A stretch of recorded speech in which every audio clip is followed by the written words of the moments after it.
Pronto, então, bom dia novamente a todas e todos.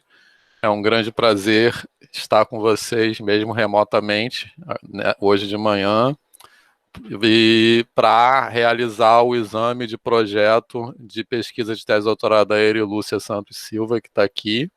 Então, eu quero agradecer antecipadamente a, as contribuições da banca, né, que é formada por mim, pelo Felipe, que é o co-orientador da Eri Lúcia, pelo Amilcar Pereira, colega aqui do Programa de Educação da UFRJ, professor João Colares, da Universidade Estadual do Pará, professor Roger Miarca, da Unesp de Rio Claro, e professora Tereza Cardoso Mendes, do CPDA da Universidade Federal Rural. Então, aqui no nosso programa de educação, né, esse é o primeiro exame, né, que a gente chama de exame de projeto, depois ainda tem uma outra etapa antes da defesa, que é o exame de qualificação, que a gente examina uma versão mais desenvolvida do projeto, e nessa etapa a gente não tem uma apresentação do candidato, né, a gente passa direto aos questionamentos, comentários e recomendações da banca. E aí a gente vai conversando, né? Então, seguindo a praxe, né, de começar pelo mais distante, né, nesse caso, esse conceito de mais distante não é tão óbvio, né, porque, na verdade, geograficamente, o professor João Colares seria o mais distante, mas é quem está mais próximo do campo de trabalho da Eri Lúcia, que será, né, que eu esqueci de falar no começo, mas a pesquisa é sobre professores que ensinam matemática em comunidades ribeirinhas na região amazônica, né? Então, mas de qualquer forma, eu acho que eu vou começar passando a palavra para o professor João Colares, mas se vocês não se incomodarem também, a gente pode ir conversando junto. Então, conforme quem for tendo comentários, a gente pode ir conversando, se todos e todas acharem que funciona bem assim. Então, por favor, professor Erilúcia, quer falar alguma coisa? É só porque você falou Erilúcia Santos Silva, Erilúcia Souza da Silva. Ah, desculpe, foi mal. E eu sou Tereza Menezes, não Mendes. Ah, desculpe. Aproveitei. Acho que eu não acordei totalmente ainda. Mais algum erro? Não, né? Acho que o resto. Então, pessoal, obrigado mais uma vez. Vamos lá. Professor João Colares, gostaria de começar? Bom dia, gente, a todas e todos. Para não errar o sobrenome, eu vou cumprimentá-los pelo primeiro nome. Então, mando daqui de Belém um grande abraço à professora e doutoranda Eri Lúcia. Agradeço o convite e agradeço o convite também dos seus orientadores, professor Amilcar, professor Felipe. Também cumprimento o professor Roger, professora Tereza, professor Vitor, né? Orientador também. Professor Vitor, que é o orientador junto com o professor Felipe, não é? Certo. Então, cumprimento aos orientadores e a Eri Lúcia e aos demais membros dessa banca. Muito contente pelo convite para estar aqui presente. A Eri Lúcia tem nos acompanhado nas nossas discussões no âmbito da rede de pesquisa sobre pedagogias decoloniais na Amazônia, que é um esforço de articulação entre investigadores e investigadoras de várias universidades daqui da região amazônica, incluindo também articulação com os movimentos populares, movimentos de educação popular, povos tradicionais e professoras e professores da educação básica para fazer avançar o debate sobre as pedagogias decoloniais na Amazônia. E no grupo nós temos pessoas com distintos interesses de investigação, não é? E há algumas pessoas que estão trabalhando nessa perspectiva do ensino de matemática, do ensino de ciências, numa abordagem decolonial, né?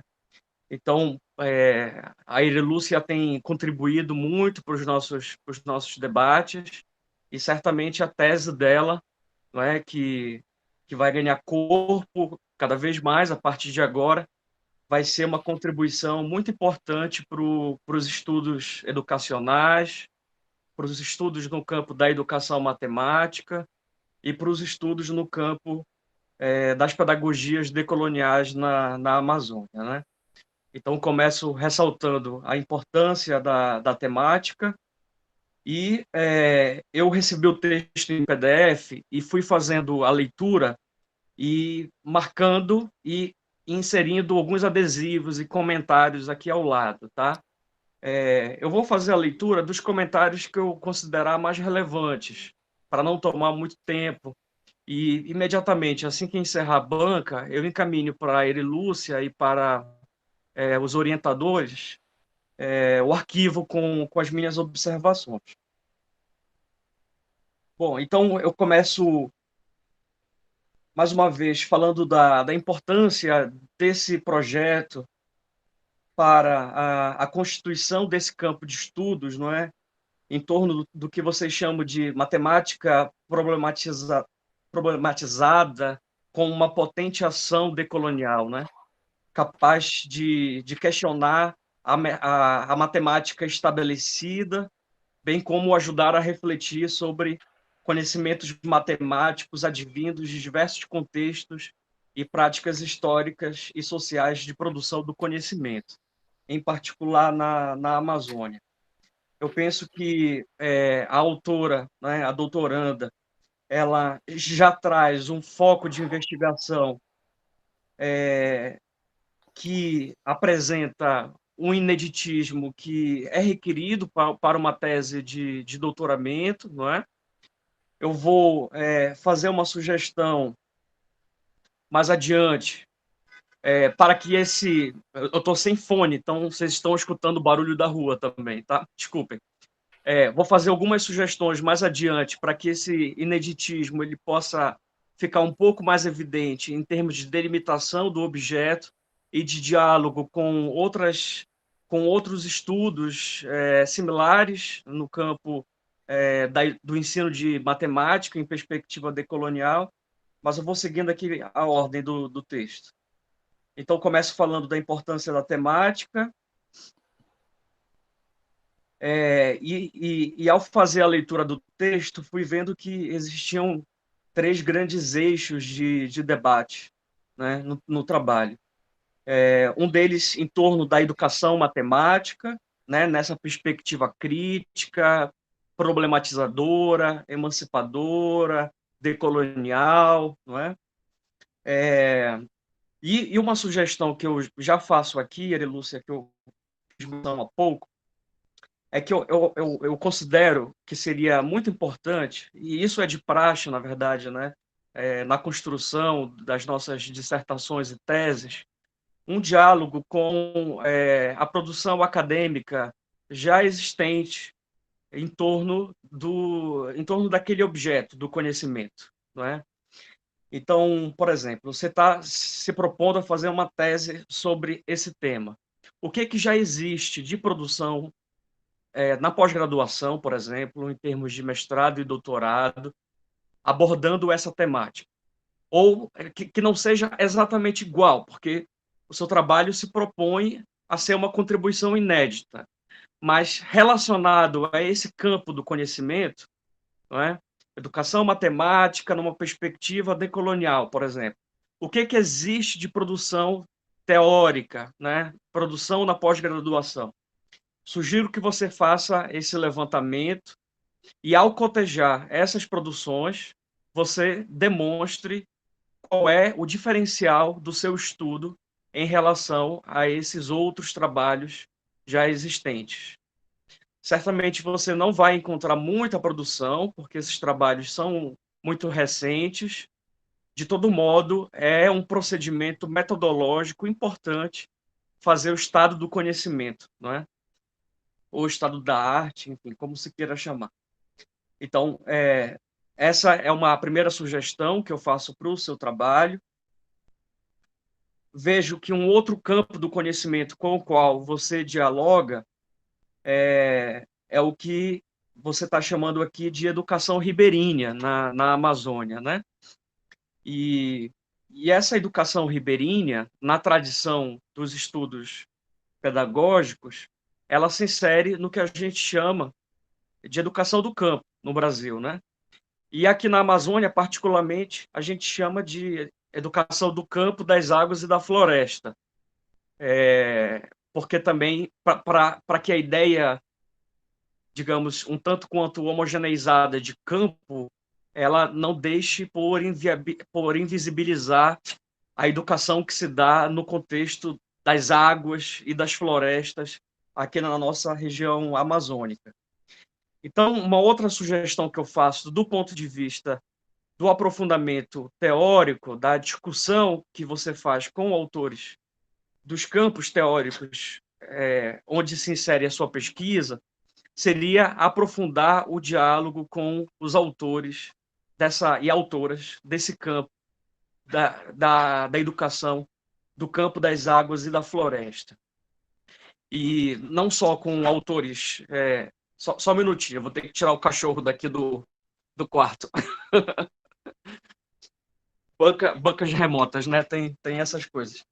Bom, então, assim, não só autores nacionais, né, que são muito importantes e bastante citados assim, nacionalmente, como a Roseli Caldarte, Miguel Arroio, né, Mônica Molina, enfim, tem muitos autores que são super importantes assim, nesse âmbito da educação do campo. Mas também aqui na Amazônia nós temos referenciais muito importantes, né? Eu queria citar para você, não sei se você já conhece, o professor Salomão Age, Salomão Antônio Mufarrege Age, que é professor da Universidade Federal do Pará e que tem uma experiência de mais de 30 anos assim, estudando educação do campo na Amazônia. E tem vários livros sobre educação ribeirinha. Então, assim, os primeiros trabalhos aqui na Amazônia, inclusive sobre educação do campo, sobre educação ribeirinha, são do professor Salomão em articulação com o seu grupo de pesquisa, né? O GPERUAS, grupo de estudo, eu não vou saber dizer a sigla exatamente, mas é um grupo de pesquisa sobre educação do campo na Amazônia, né? E um terceiro, digamos, eixo teórico em que você se ancora para discutir, para construir o seu trabalho, são os processos de constituição de identidade de docentes, não é?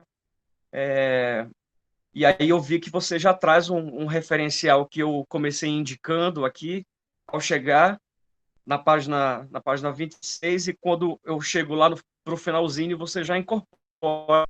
Eu estava particularmente sugerindo o Stuart Hall, não é, com o da diáspora, e eu vi que você já traz o Stuart Hall, né?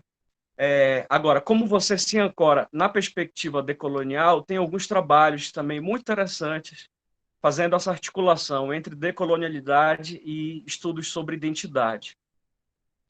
E aí eu queria citar particularmente a obra do Eduardo Restrepo, que é um antropólogo colombiano que tem feito pesquisas e ensaios teóricos muito interessantes nesse âmbito dos estudos sobre identidade e antropologia, né, e decolonialidade.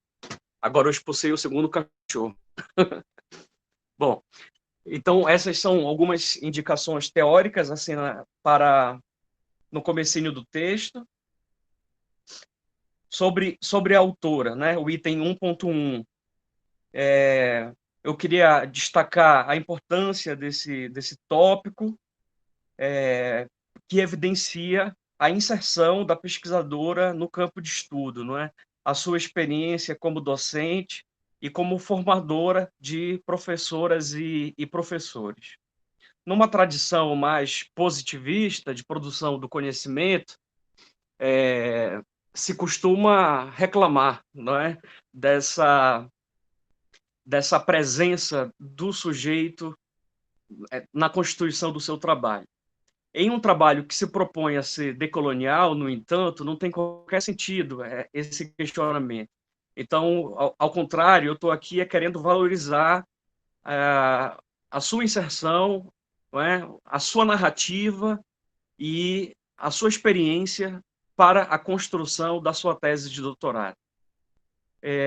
Ontem mesmo, né, saiu um artigo publicado por mim e pela Adriane, você viu no nosso grupo da rede, publicado por uma revista da Universidade de Malta, em que a gente discute algumas implicações metodológicas da pesquisa em educação em perspectiva decolonial. E um dos aspectos é exatamente sobre a necessidade de uma escrita antipositivista, de uma escrita sensível, de uma escrita corporificada, de uma escrita, enfim, que você não tenha medo de se colocar, porque esse é um aspecto fundamental da pesquisa em educação em perspectiva decolonial. É o engajamento do pesquisador, é o traço colaborativo, participativo da investigação, né? Então, para projeto, eu acho que está de bom tamanho, mas ao avançar na construção da sua tese, sugiro que você não tenha nenhum pudor, assim, nenhuma vergonha de se colocar no seu trabalho, não é? Ao contrário, eu acho que é muito importante que esse diálogo com os dados empíricos, enfim, com os autores, seja estabelecido por você, né? E procure romper com uma escrita que traga uma falsa ideia de neutralidade ou de objetividade acadêmica que não existe. Passando para o item 1.2, objetivos e questão da pesquisa, proposição inicial. Aqui temos a pergunta: como professoras e professores que ensinam matemática em comunidades ribeirinhas na região amazônica do estado do Amazonas constituem identidades profissionais e produzem sentidos para a profissão, seus saberes e práticas? Eu considero que a pergunta está bem formulada. Agora, ao fazer a leitura do restante do projeto, me parece que há uma necessidade de delimitação, não é? Assim, a pergunta me parece apontar para uma direção, que são os processos de constituição das identidades dos professores de matemática, mas, por vezes, ao longo do projeto, eu tenho a impressão de que o foco recai, por exemplo, sobre o ensino da matemática, ou até mesmo sobre os saberes matemáticos constituídos por meio das culturas populares, né? Ou seja, as etnomatemáticas. Então, eu não acho que sejam discussões apartadas. Eu estou entendendo que você está tentando fazer uma costura entre esses debates. O que eu proponho é que essa costura ela fique mais evidente no seu texto, evidenciando o que é central e o que vai ser, o que será central e o que será, digamos, uma discussão transversal ou uma discussão periférica ao seu texto. Em relação aos objetivos, eu estou propondo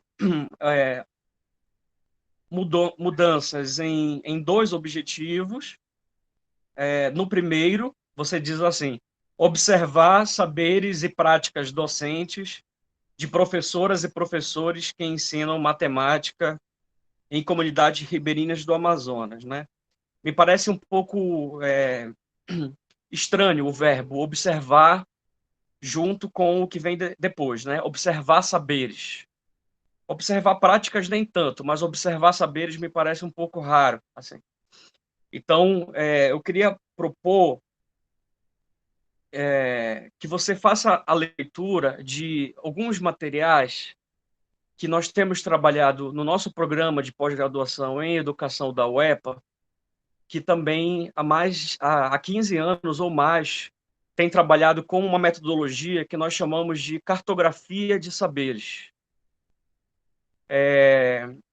E que depois foi sendo aperfeiçoada e tem outras variantes, né? Cartografia de memórias, cartografia de práticas, Eu acho que cartografia de saberes e práticas docentes caberia perfeitamente aqui para o seu texto, né? Mas, enfim, fica uma sugestão para você ler, ver se identifica com essa abordagem. Isso se fundamenta também no trabalho do Boaventura de Souza Santos, quando ele traz o que ele chama de cartografia simbólica, não é? Naquele livro de 2002, A Crítica da Razão Indolente. E aí ele vai fundamentar o que é uma cartografia simbólica para ele. Então, com base na noção de cartografia simbólica e com base na noção de cartografia cultural, que está presente na obra do Peter McLaren, acho que em Rituais da Escola, foi que nós construímos no nosso programa a noção de cartografia de saberes, né? Então, acho que cartografar saberes é melhor do que observar saberes, né? Digo isso porque nós temos uma linha que é saberes culturais e educação na Amazônia. Então, tem muita pesquisa feita nesse campo, né? Uma outra observação é em relação ao objetivo 3, que você diz assim: identificar possíveis traços e efeitos de colonialidade envolvidos nesses processos de constituição de identidade e de produção de sentidos. Aqui eu sugiro que, antes de colonialidade, você abra parênteses e coloque um DE na frente, porque com isso você amplia a expressão e, ao invés de você identificar apenas os traços de colonialidade presentes nesses processos de constituição de identidades e produção de sentidos, você também atentaria para os processos de decolonialidade ou para os processos de resistência, né? Usando uma expressão mais conhecida nossa. Então, focar não só nas colonialidades, mas também nas decolonialidades, porque isso certamente vai aparecer na sua pesquisa de campo. Não há processo de dominação em que não haja resistência, não é? E ter um olhar atento para essas resistências é muito importante, não apenas para os processos de opressão, mas também para os processos de resistência, né? E com isso você faz a ligação entre a perspectiva decolonial e os seus objetivos, né? Que parece em algum momento deslocado, e eu acho que se você traz isso para os objetivos específicos, nós conseguiríamos ver melhor a articulação entre a perspectiva decolonial com as suas questões e os seus objetivos.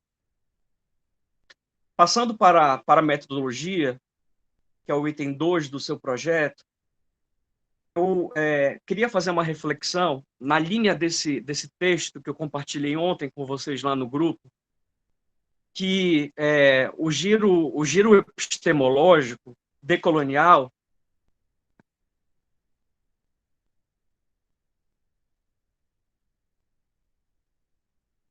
que o giro epistemológico decolonial ele precisa estar acompanhado de um giro metodológico decolonial. Eu tenho me dedicado nos últimos anos a essa reflexão, porque eu comecei a orientar várias dissertações de mestrado no campo das pedagogias decoloniais, né? E para a gente é tranquilo fazer a fundamentação no âmbito da decolonialidade, não é difícil. Mas quando a gente passa a pensar sobre o processo de produção do conhecimento numa perspectiva decolonial, a gente precisa enfrentar estruturas tradicionais de produção do conhecimento, né? Por exemplo, a dicotomia sujeito e objeto, né? Por exemplo, formas autoritárias de se fazer pesquisa, não é? Por exemplo, escritas que não trazem a corporeidade ou a sensibilidade na produção do conhecimento, sabe? Enfim. E com isso, eu tenho partido em busca, junto com os meus orientandos, orientandas e amigas e amigos, em busca de ferramentas metodológicas também que sejam coerentes com esse giro epistemológico decolonial. E muitos orientandos meus tem trabalhado com a etnografia. Como você, que faz a opção pela etnografia. Eu considero a etnografia uma ferramenta, mais do que uma ferramenta, né? Assim, uma estratégia mesmo, teórico-metodológica, muito potente para os estudos decoloniais. Mas não é qualquer etnografia. Né? A gente sabe inclusive da história colonial, né? que está presente na origem da antropologia e da utilização de determinadas formas de utilização do método etnográfico.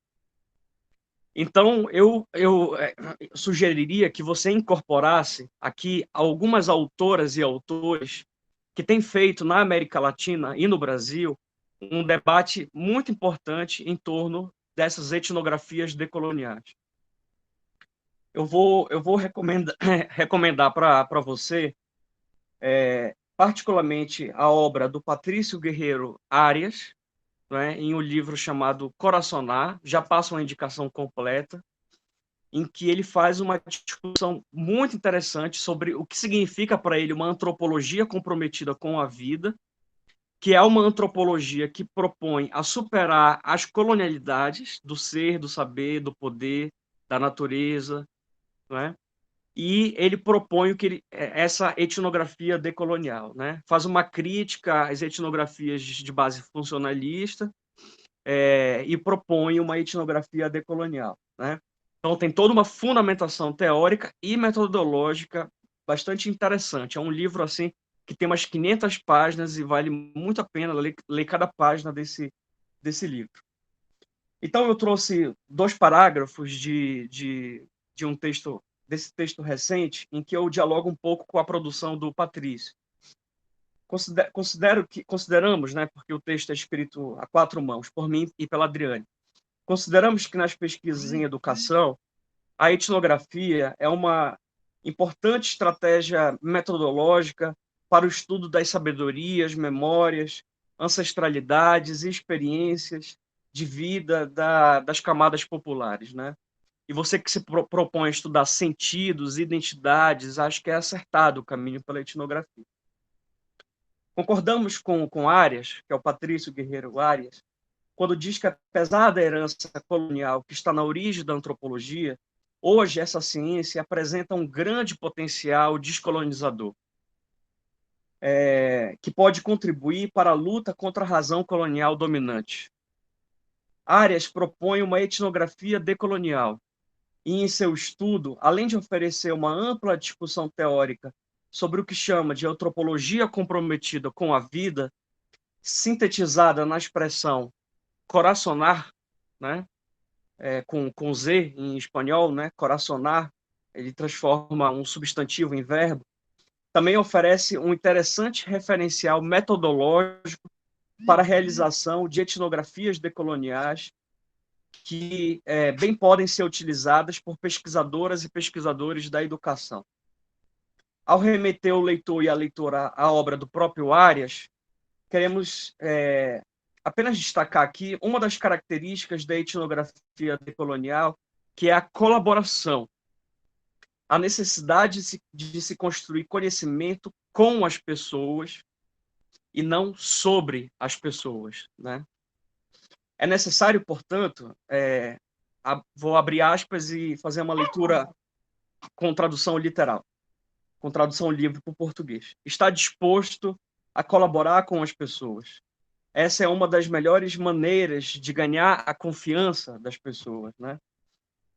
Daí que há que procurar incorporar a participação das pessoas nas atividades comunitárias, né? Ajudar no trabalho coletivo, né? Nas suas festas, por exemplo, participar de todos esses momentos, né? Mas não numa perspectiva de quem está observando friamente, mas de quem realmente está ali disposto a colaborar e a participar, não é? Coraçonando, né? Coraçonando, ou seja, sente pensando, como diria o sociólogo Orlando Fawcett, não apenas pensando, mas sente pensando, não é? combinando a razão sensível com um sentimento comprometido com a razão emancipatória. Etnografias decoloniais, eu continuo aqui, também podem ser chamadas de colaborativas, não é? Como propõe Maria Teresa Muraca, que é uma outra autora que eu estou indicando para sua leitura, que realizou um estudo sobre práticas pedagógicas populares, feministas e decoloniais do movimento de mulheres camponesas de Santa Catarina. Ela é uma pesquisadora italiana, mas que morou muitos anos no Brasil, hoje já está de novo na Itália, que escreve em português muito bem e que a tese dela está escrita em português, não é? Então, Muraca, por sua vez, baseia-se na formulação de Lastet sobre etnografia colaborativa, que se caracteriza como dialógica, uma etnografia dialógica, né? E que põe no centro do debate aquilo que, no geral, permanece apenas no cenário, não é? Secundário, consultando-se permanentemente os sujeitos da pesquisa ao longo do processo de produção do conhecimento. Então, essas referências que eu indiquei aqui, né, do Patrício, o livro é Coraçoná, de 2010, Uma Antropologia Comprometida com a Vida, Miradas Outras desde a Bia Yala, para a Descolonização do Poder, do Saber e do Ser, editado em Quito, no Equador, e a tese de Maria Teresa Muraca, defendida na Universidade Federal de Santa Catarina. As indicações completas estão aqui no texto que eu vou enviar para você. Vou avançando aqui na metodologia, para não demorar muito. Bom, observei também que no item 2.1, no contexto da pesquisa, você passa a citar alguns termos que são muito caros nos estudos decoloniais, né? Como colonialidade do ser, colonialidade do poder, mas são conceitos que só são apresentados páginas adiante, não é? Então, eu quando leio um texto, procuro ler como, evidentemente, como a gente sempre procura ler como especialista em determinado campo, né?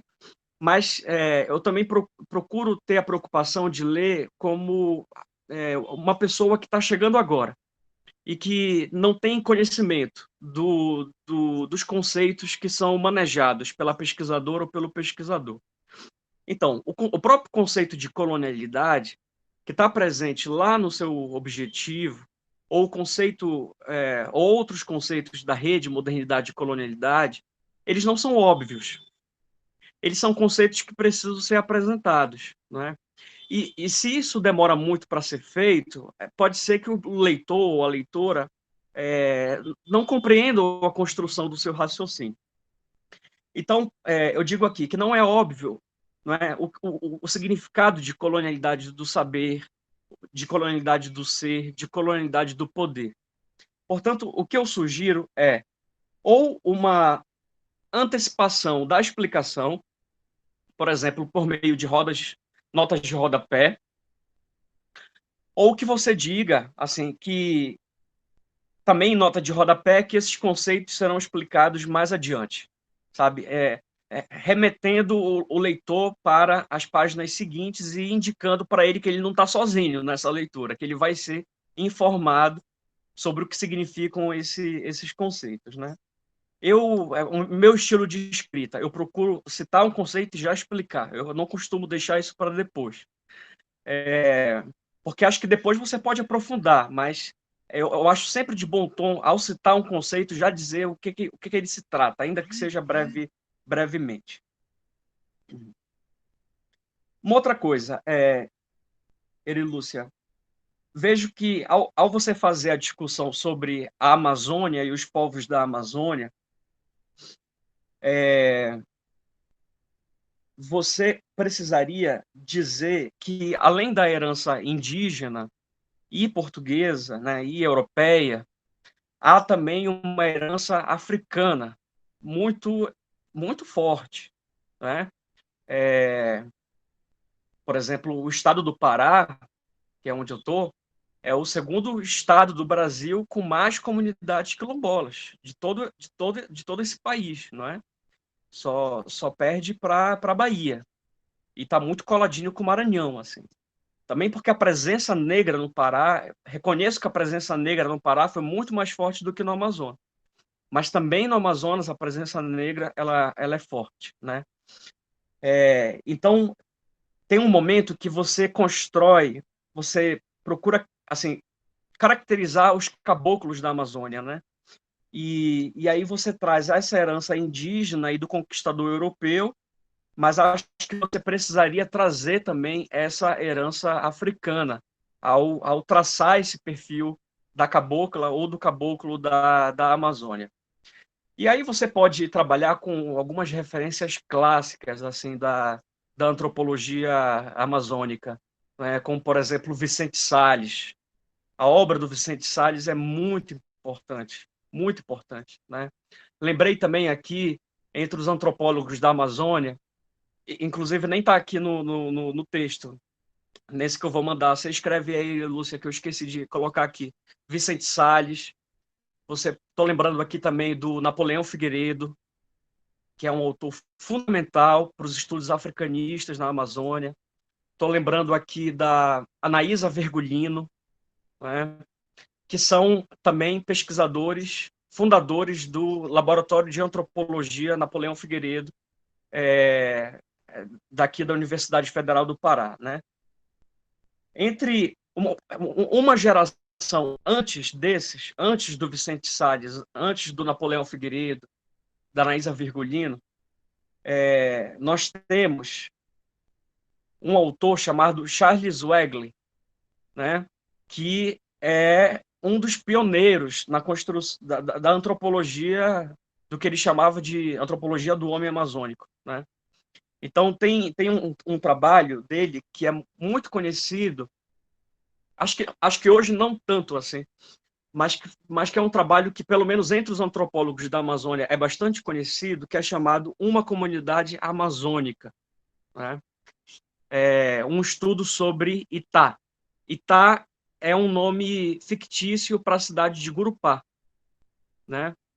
E o Charles Wegley foi um dos primeiros ele não é brasileiro, né? Ele é estadunidense, mas foi um dos primeiros antropólogos a estudar a vida, o modo de organização social, a cultura, a religião, a relação do homem com a natureza, do homem e da mulher com a natureza na Amazônia, né? Então, e formou uma geração de antropólogos que está na origem, por exemplo, dos estudos etnográficos do Museu Paraense Emílio Guild, que é uma referência nacional em antropologia, e estudos etnográficos sobre populações amazônicas, né? Daí, foi ele que orientou, por exemplo, o Eduardo Galvão, né?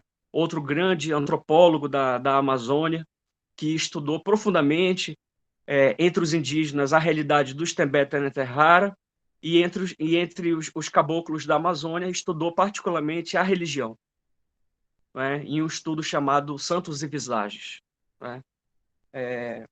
A minha formação é em educação, eu sou pedagogo, com mestrado e doutorado em educação, mas a vida inteira eu tenho sempre dialogado com antropologia, né?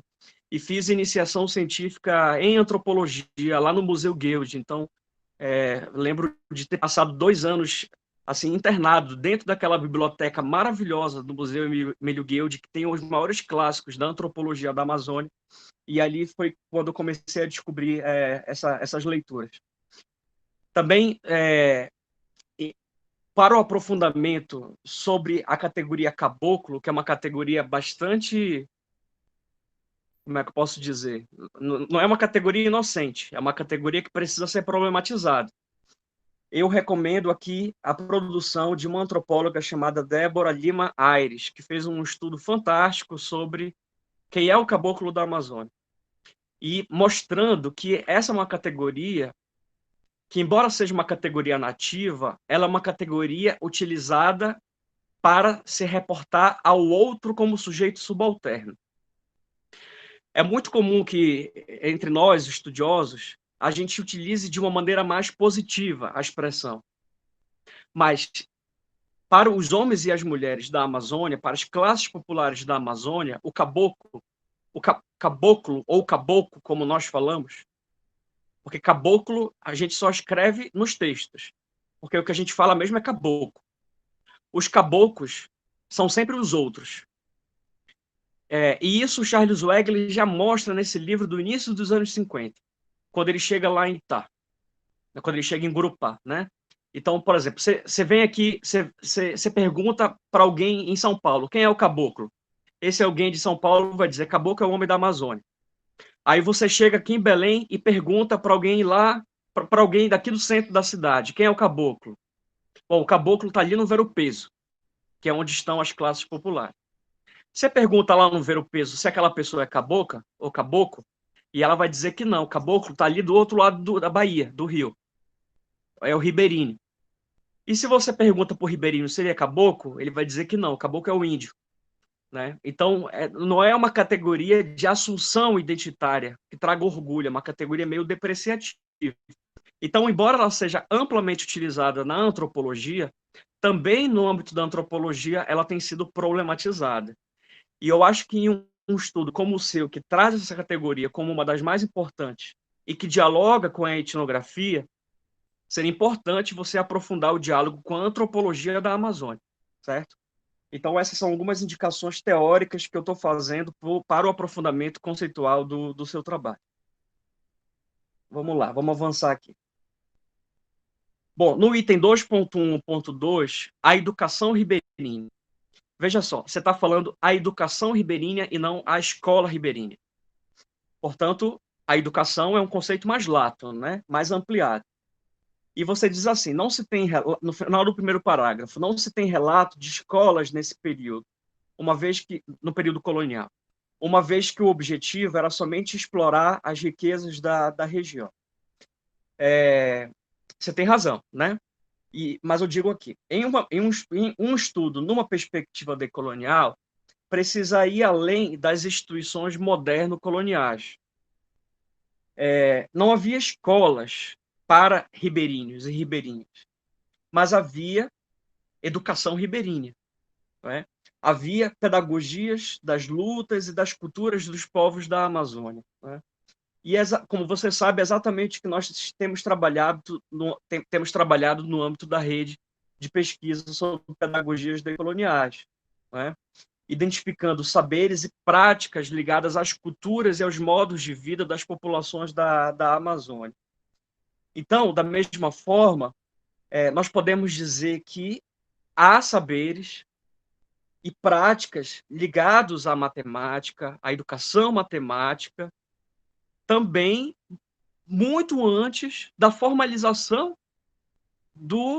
da chamada matemática ocidental, né? ou do ensino formal de matemática, numa perspectiva mais tradicional. Já havia saberes matemáticos, já havia práticas de educação matemática. Né? Talvez isso te leve, e aqui eu dialogo, não seria o caso de aprofundar um pouco mais o diálogo com as etnomatemáticas, eu vejo que isso aparece um pouco mais adiante no seu texto. Né? Então, são outras perspectivas não escolarizadas, mas perspectivas que nos ajudam a pensar em saberes e práticas de saberes matemáticos, de práticas de educação matemática que não se coadunam com a perspectiva tradicional, escolacentrista, urbanocêntrica e colonial. Né? Aqui nesse aparte sobre educação ribeirinha, eu também retomo aquela sugestão para você aprofundar o debate sobre educação do campo. E já indiquei algumas referências. Aqui na página 20, eu estou falando página 26, que eu acho que está aparecendo 26 em todas as páginas, agora que eu estou me dando conta disso. Mas eu já estou na página 15. Aqui na página 15, aparece pela primeira vez uma indicação da localização geográfica do trabalho, que eu acho que precisa estar melhor delimitado. você fala aqui, escolas ribeirinhas localizadas no perímetro rural de Manaus. É a primeira vez que aparece e ainda assim acho que está grande demais. O perímetro rural de Manaus é gigantesco, né? Você sabe que é, né? Eu morei em Manaus também. Como o perímetro rural ribeirinho de Belém é gigantesco também. Então, acho que precisa de uma maior precisão, de uma maior contextualização e definição quanto ao locus da sua investigação.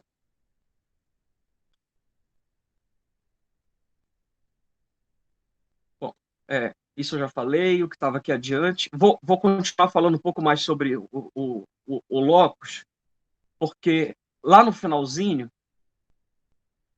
você traz outras informações sobre o locus, ampliando ainda mais. Deixa eu passar lá para o item 4, que são encaminhamentos. Você diz assim: iniciaremos também a pesquisa de campo, realizando um survey nas escolas localizadas na zona rural dos municípios de Manaus, Itacoatiara e Nova Olinda do Norte. E aí eu queria levantar uma preocupação. Você não precisa responder agora. Aliás, nada das questões que eu estou colocando você precisa responder agora, sabe? Acho que tem perguntas que não são para serem respondidas, mas para você pensar e depois dialogar com seus orientadores. Mas eu fico pensando, você sabe que é difícil fazer pesquisa na Amazônia. Muito complicado. Não é fácil, os deslocamentos são difíceis, não é? A gente lida com uma série de dificuldades logísticas de infraestrutura, não é? Então, 3 municípios me parece arriscado. Então, eu queria levantar essa preocupação para você, né? Caso você, em todo caso, caso você insista em manter esses 3 ou fazer a delimitação por um desses, é preciso que você diga quais são os critérios para a escolha desse locus de investigação, sabe? Não basta dizer zona rural de Manaus, zona ribeirinha de Manaus. Eu acho que você precisa fazer uma espécie de delimitação e justificativa de por que determinada região da zona ribeirinha de Manaus está sendo escolhida, né? É porque há escolas ribeirinhas em que há um ensino de matemática numa perspectiva problematizadora. Você está querendo ter um olhar sobre várias experiências de ensino de matemática, não apenas de um município, mas de 2 ou 3. Enfim, alguma justificativa tem que ser dada para a escolha desse locus.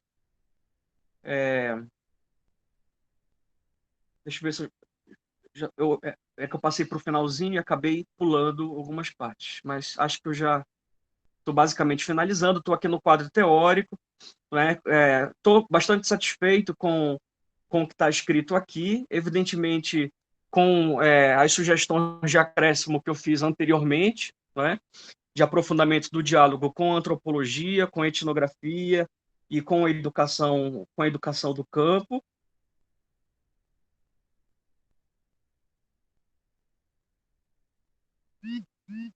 E outras observações são menores. Eu já falei demais, não é?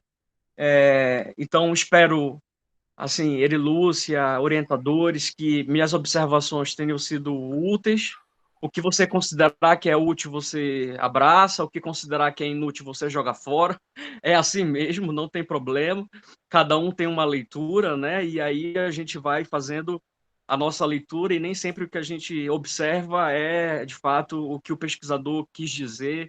Enfim, de qualquer maneira, a gente vai cotejando, vai fazendo um diálogo entre as nossas visões e assim você vai encontrando melhor o seu caminho. Eu te parabenizo ao programa, parabenizo os seus orientadores e espero muito em breve ver esse trabalho tão bonito ganhando corpo, porque vai ser uma contribuição muito importante para os estudos sobre educação matemática, constituição de identidades de professores no campo das pedagogias decoloniais. Muito obrigado. Obrigado, João. Não falou de mais jeito nenhum. Muito obrigado pelas sugestões. Erilúcia, gostaria de comentar?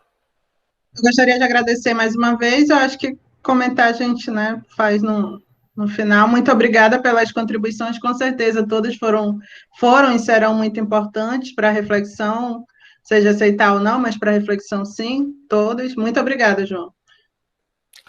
Então, passar para o Roger agora, por favor, seguindo essa tradição, né? Do mais longe. Roger, a gente não está te ouvindo.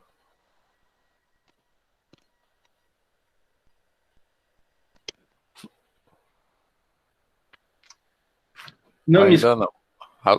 Agora sim. Agora sim, eu tirei o fone, então, aqui.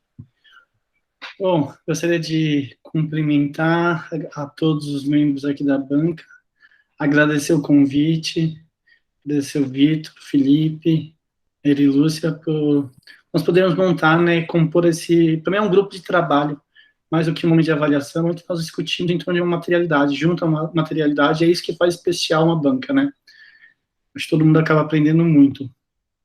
Gostaria, então, de cumprimentar o João, a Milka, a Tereza, com quem eu ainda não tive a oportunidade de estar num grupo de trabalho como este. Muito bom te escutar, João. E tenho certeza que eu também vou gostar muito de escutar a Milka e a Tereza. Bom, passando já por uma fase, eu não vou me alongar muito, eu vou assumir aqui que eu estou discutindo mais um projeto, então eu vou em algumas ideias mais centrais, que eu acho que nesse momento ainda tem muitas coisas para serem decididas, então não vou ser tão detalhista. Assim, gostei muito da fala do João, aprendi muito, mas eu vou ser menos detalhista que o João. Eu vou pegar uns eixos, umas linhas que eu considero mais gerais, ok? Bom, de primeiro eu gostaria de parabenizar a escrita, né, uma escrita muito clara, tá, Lúcia? Então é muito fluida, muito fácil acompanhar o modo como você escreve, tá? E as minhas sugestões aqui, bom, já quero deixar claro, né, situar que eu não fiz uma pesquisa com comunidades ribeirinhas, tenho discussões de etnomatemática, mas em especial onde que eu acho que eu posso ajudar aqui, de colocar matemática, ensino da matemática, professores, no jogo de poder, no jogo que segue, que muitas vezes está dentro de uma lógica colonial, e que nós podemos lutar, fazer resistência, enfim, é mais ou menos nesse lugar de onde eu falo, tá? Bom, sua pergunta e objetivos, né? Sua pergunta é, como professoras e professores que ensinam matemática em comunidades ribeirinhas na região amazônica constituem suas identidades profissionais docentes e produzem sentidos para a sua profissão, para as práticas e os saberes a ela relacionados. O que eu noto de cara? Não aparece decolonialidade aí, vocês perceberam? Só aparece uma pergunta de identificação.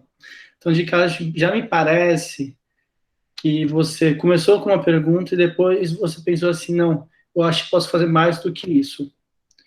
Tanto que na hora que você apresenta seus objetivos, os dois primeiros objetivos têm a ver com identidade, né?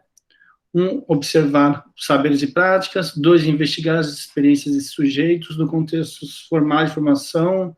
E três, identificar possíveis traços e efeitos de colonialidade.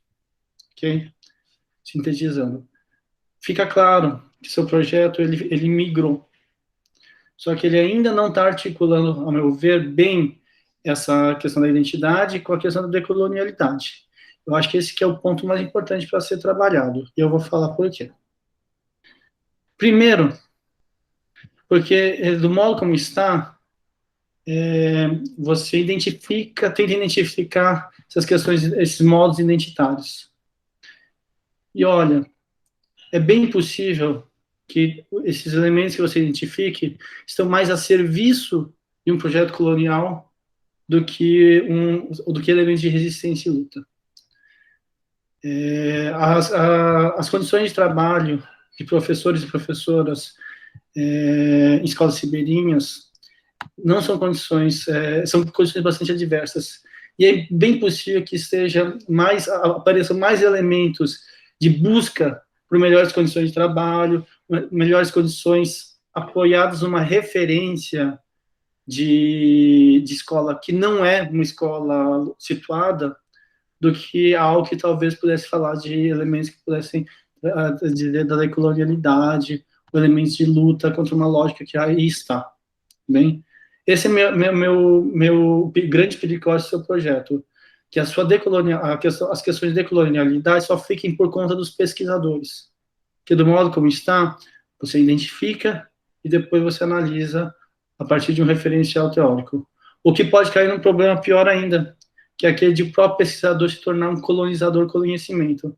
Eu, pesquisador que aqui estou, olho para você que aí está e faço um certo, eu vou chamar de julgamento, eu sei que é uma palavra bastante forte, né? Mas, enfim, eu acho que esse é o grande ponto de discussão do seu projeto. Bom, continuando. O que você tem, então, aí? Você tem um grupo, eu falo um grupo, apesar de falar de 3 cidades, eu falo um grupo de professores, podem ser ou não da comunidade ribeirinha, né? A gente não garante, né? Imagina que tem alguns que sejam, alguns que não sejam. Você tem um espaço, que é o espaço escolar, e você tem 2 conceitos que você está operando aí, que é o de maneira geral, identidade e decolonialidade. 3 apontamentos sobre isso, Lúcia. O primeiro, qual que é o foco do projeto? Como eu disse, ele ainda não está meio articulado, no sentido de que você tem identidade e depois decolonialidade, nessa sequência. Elas não estão sendo operadas de maneira conjunta. A pergunta foca na identidade, como eu já disse.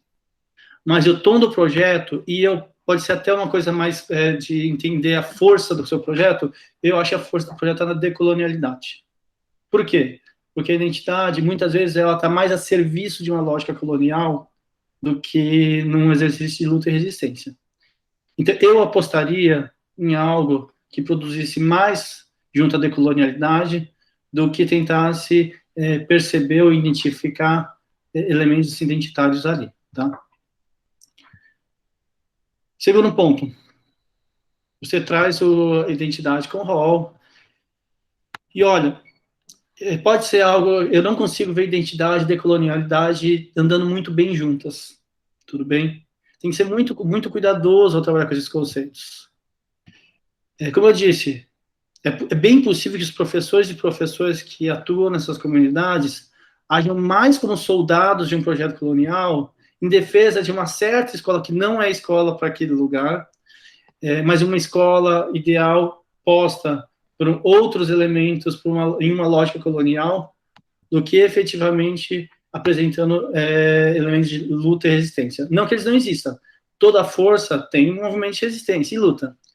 Mas eu creio que é bem possível que se apresente mais a defesa do que a resistência. É bem possível que eles defendam currículos, dizendo das adversidades, a falta de recursos e outros elementos similares. E daí, na hora que você vem com a colonialidade, você vai ver muito mais elementos de colonialidade do que de colonialidade.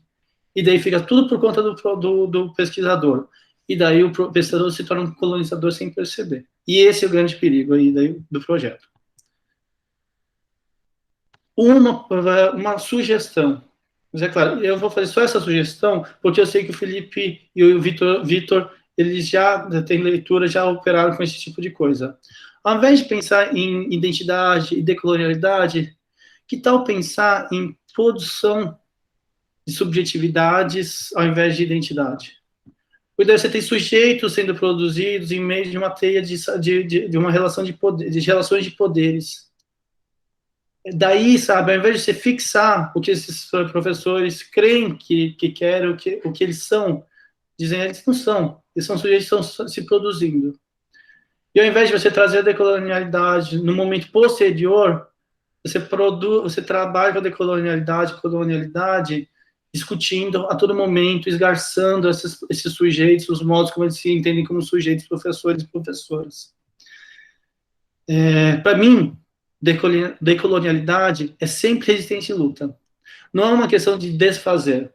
Eu sei que você diz a descolonização no sentido de quebrar não uma lógica, porque a lógica se mantém, mas quebrar uma relação de colonização.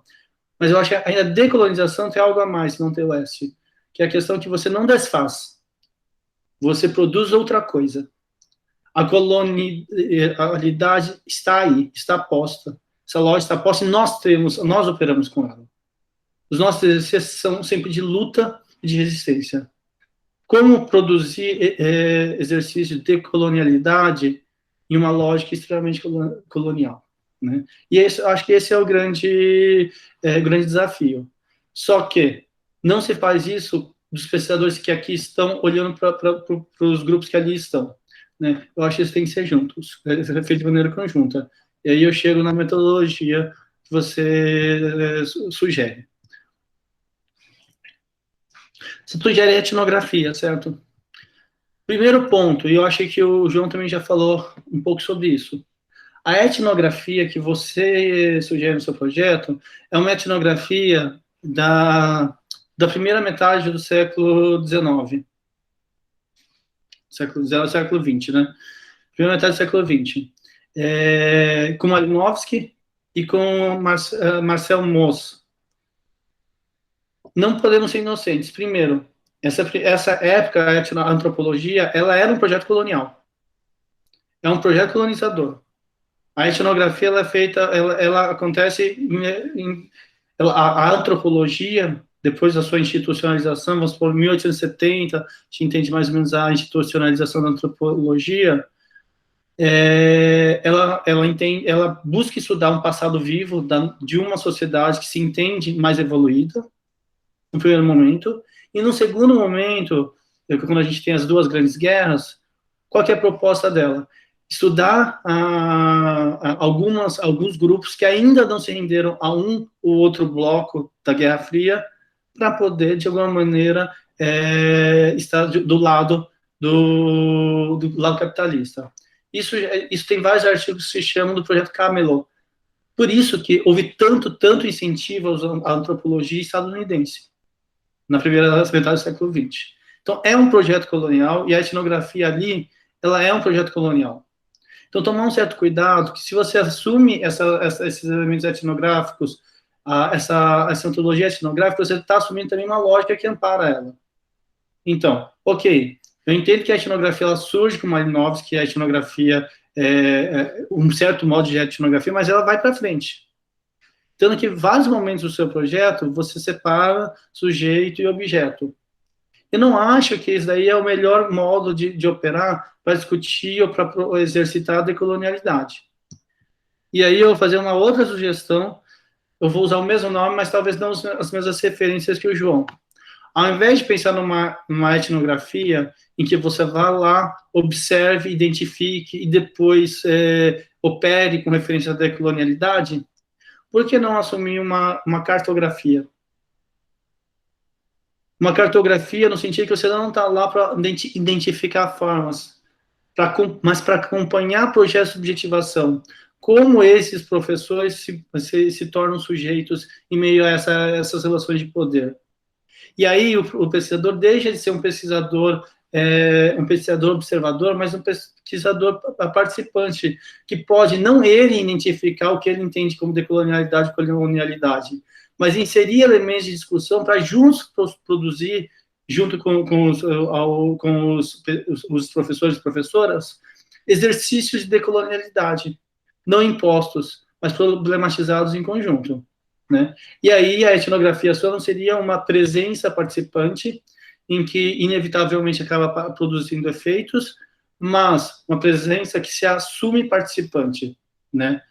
E que não está lá para identificar formas, mas para movimentar essa trama de poder, né? Então, essa seria a minha sugestão, tudo bem? É claro, se você preferir ficar na etnografia, pode ficar, mas se você ficar na etnografia, eu sugiro que, primeiro, desloque seu referencial para uma etnografia mais atual, um dispositivo metodológico mais atual, e que fique mais claro no seu projeto o que é que você vai produzir metodologicamente, porque no modo que está, não fica claro se você vai trabalhar dentro da escola, se você vai ficar em campo mesmo, se você vai trabalhar, porque os questionários, assim, se você for pegar o pé da letra da etnografia, o modo como você está sugerindo as suas ações em campo não dão conta de falar de uma etnografia, sabe? Pelo contrário, ela está muito pontual, ok? Então, sugiro um pouquinho mais de cuidado com isso, para você não cair numa armadilha. Eu acho, pessoalmente, que se você assumisse, ao invés de identidade, produção de subjetividades e a cartografia, elas dariam muito conta de casar no seu projeto de pesquisa, né? E daí você tem o ponto não é identificar, o ponto é mudar essa trama de poder que ali está, né? De transformar, balançar, ou o que seja, tá? Bom, em questão, agora a questão, né, do anterior, né? Eu só tomando cuidado que às vezes a gente estuda tantas coisas que já foram ditas, eu acho que tem que trazer para dialogar, para discutir, para produzir. Agora só tomando cuidado para não criar muitos a priores para o seu campo, né? Isso a minha sensação, às vezes eu li alguns, não sei qual deles capítulos que você vai falar de uma questão mais histórica, só tomar um cuidado para você não trazer você constituir uma identidade anterior àquela que você vai perceber em campo, né? Então, isso é só um cuidado que eu sempre tenho para não virar um plano de referência, sabe? O estudo que já está. Eu acho importante o estudo, mas não para tomá-lo como referência ou um anterior, mas como modo de ter elementos para discussão. E daí, se você assume, por exemplo, a cartografia, os elementos podem entrar para problematização. E daí eu acho que foi uma coisa super interessante. Tudo bem? Mas, claro, eu estou falando de modo como eu operaria junto e como eu acho que faria sentido. Eu acho o trabalho, independentemente de vocês aceitarem, acatarem ou não essas minhas sugestões, eu tenho certeza que ele tem muita força.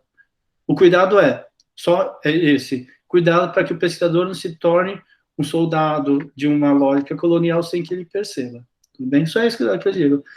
Mas eu tenho certeza que esse trabalho vai ficar muito bonito e, enfim, eu não vou me alongar muito mais, não. E fique à vontade se você quiser contar alguma coisa também. Obrigado pela oportunidade. Valeu, ótimo, Roger. Muito obrigado. Edu, você quer falar algo? Eita. Não, cortou. Para mim cortou, pelo menos. Primeiro, eu quero agradecer ao Roger pelo aceite e muito prazer, a gente não se conhecia, muito obrigada pelas observações e contribuições, com certeza. Isso, cortou de novo. Está cortando, será?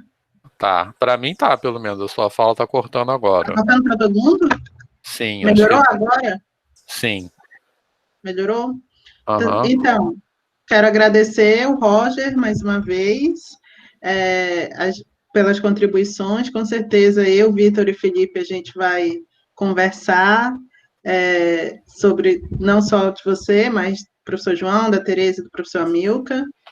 Muito obrigada. E prazer em conhecê-lo. E obrigada por aceitar contribuir. É um prazer de conhecê-la, tá, Lúcia? Obrigado.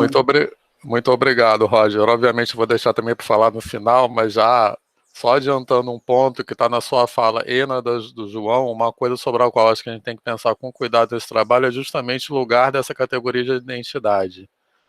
Mas, enfim, que eu tinha certeza que você ia falar sobre isso, o João também falou, enfim, mas eu vou deixar para falar para o final. Então, Tereza, por favor. Só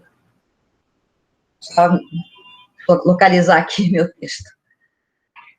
Bom, gente, então eu também gostaria de agradecer muito o convite do Vitor, do Felipe, da Eri Lúcia, né, cumprimentar os colegas da banca, dizer que é um prazer, né, estar numa atividade da UFRJ, visto que a UFRJ foi o meu lugar de formação, de graduação, mestrado, doutorado, e principalmente a Faculdade de Educação, que foi onde eu realizei a minha licenciatura também, assim, um lugar que foi muito importante para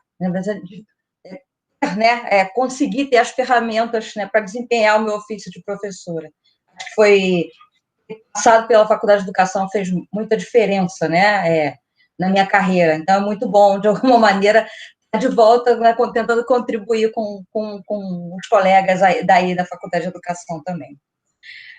Bom, primeiro que eu gostaria de destacar, né, a importância do trabalho da Eri Lúcia, a coragem, sobretudo, né, de falar abertamente, né, algo que muitas vezes é silenciado, né, no Amazonas, que são as lacunas na capacitação, sobretudo gestores da formação profissional, né? A gente sabe que isso acontece, mas raramente a gente vê um profissional da área colocar de uma maneira tão aberta, de alguma maneira está assim, desprovido das ferramentas para ter que lidar, né, com a capacitação de professores e estabelecer planejamentos, para escolas nas áreas rurais. Quando a gente está falando de Amazônia, a gente está falando sobretudo de chamadas escolas nas áreas rurais, que aqui ela está mencionando como ribeirinhas.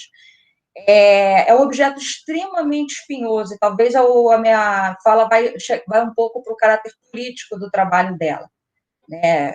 Visto que eu circulei em muitas comunidades ribeirinhas no Amazonas, eu sou pesquisadora do Amazonas, né? No CPDA, mas fiquei 10 anos, né? Professora do programa de pós-graduação em antropologia da Universidade Federal do Amazonas. Então, pesquisei junto com alunos também, muitas dessas comunidades. A gente entende, na verdade, que isso não é algo que diz respeito única e exclusivamente às secretarias de educação. Na verdade, tem muito a ver com, na verdade, como a própria sociedade amazônica pensa a sua escola, né? E como avalia, pensa e a torna uma ferramenta política também. Eu vou querer falar um pouquinho sobre isso, visto se Erilúcia quiser ir pela questão da identidade profissional, né? Eu acho que isso aqui hoje é objeto de debate, mas acho que se ela quiser ir por aí, ela vai ter que necessariamente mergulhar, na verdade, na forma como a escola se inscreve politicamente no Amazonas, né? Sobretudo nesses municípios, né, mais rurais, onde, na verdade, o que domina, né, o que domina são as escolas ribeirinhas. Né? Elas são, a gente não está falando de uma exceção, na verdade, a regra é a escola ribeirinha, né? Poucas escolas situadas nas sedes municipais e muitas escolas, né, ao longo das calhas dos rios. Bom, eu acho que a primeira que todo mundo se identificou um pouco, né? Eu acho que eu tenho que me identificar também, né? Eu sou antropóloga, né? Como já falei, com a formação na UFRJ e com essa docência na UFAM. Então, a minha fala está muito ligada um pouco dessa experiência no Amazonas, né? Eu orientei muitos professores no programa de pós-graduação em antropologia lá em Manaus, né? Eu sou, de alguma maneira, eu tenho uma experiência da universidade de onde a Erilúcia veio. Então, eu também vou falar um pouco como fã, né? Ainda que o meu vínculo com o FAM tenha, de fato, eu fui professora do programa de pós-graduação até o ano passado, quando eu concluí a formação dos meus alunos, mas, assim, ainda tem uma estreita vinculação, escrevo com os colegas de lá, faço parte de grupos de pesquisa, enfim, eu tenho uma vivência muito próxima da UFAM, e, assim, entendo muitas das coisas que foram colocadas por Erilúcia nesse projeto, porque a gente estava dentro, né? De alguma maneira, eu não sou uma pessoa que está olhando de fora, eu estou observando como uma pessoa que fez parte desse universo por muito tempo, da formação também, né? Não tanto dos professores de matemática, mas eu lembro que nós recebíamos, dentro da antropologia, professores de matemática que, na verdade, realizaram trabalhos, né, de etnomatemática e tudo. Então, na verdade, a antropologia era um lugar onde iam parar professores de várias áreas, inclusive os da própria matemática. Então, a gente acabava conhecendo muito os dilemas e os problemas e as inquietações desses professores também. Bom, deixa eu só botar aqui uma coisa que controle meu tempo, porque... Tá.